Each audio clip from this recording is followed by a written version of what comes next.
வளர்ச்சித்துறை சார்பில் திருக்குறள் பயிலரங்க கூட்டம். தமிழ்நாடு அரசு தமிழ் வளர்ச்சித்துறையின் திருக்குறள் திருப்பணிகள் திட்டத்தின் கீழ் மாவட்டம்தோறும் திருக்குறள் பயிலரங்க கூட்டம் நடைபெற்று வருகிறது.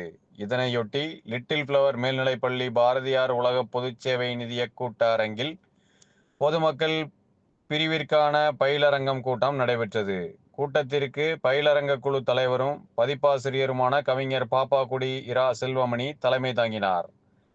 பொதுச்சேவை நிதிய தலைவர் தாளாளர் மரிய சூசை முன்னிலை வகித்தார். செயலாளர் முனைவர் கோ கணபதி சுப்பிரமணியம் அனைவரையும் வரவேற்று பேசினார். கற்க கசடர எனும் தலைப்பில் தூய தமிழ் பற்றாளர் கவிஞர் ந ஜெயபாலனும், ஞானம் கருதினும் கைகூடும் எனும் தலைப்பில் பசும்பொன் முத்துராமலிங்க தேவர் கல்லூரி பணி நிறைவு பெற்ற பேராசிரியர் முனைவர் ஹரிஹரனும் பயிலரங்க உரையாற்றினார்கள். நிதியத்தின் துணை தலைவர் கவிஞர் முத்துசாமி நன்றி கூறினார்.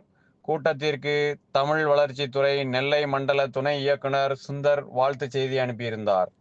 நிறைவில் வாழ்வோடு இணைந்த குறள் எது எனும் கேள்விக்கு சிறப்பான பதிலளித்த கவிஞர் காந்திமதி வேலன், ஆனந்தி, புன்னை செழியன் ஆகியோருக்கு கலைப்பதிவகத்தின் சார்பில் திருக்குறள் உரைநூல் வழங்கப்பட்டது. கூட்டத்தில் புலவர் வை ராமசாமி, நிழல் இலக்கிய தளம் கவிஞர் பிரபு, கவிஞர் கோதை மாறன், பத்திரிகையாளர் காயல் அருள், தாளாளர் ரவிச்சந்திரன், பேராசிரியை இசக்கியம்மாள், ஆசிரியர்கள் தமிழரசி, சுஜிதா, மருத்துவக் கல்லூரி மாணிக்கவாசகம், பாடகர் ஸ்ரீதர் உள்ளிட்டோர் கலந்து கொண்டனர்.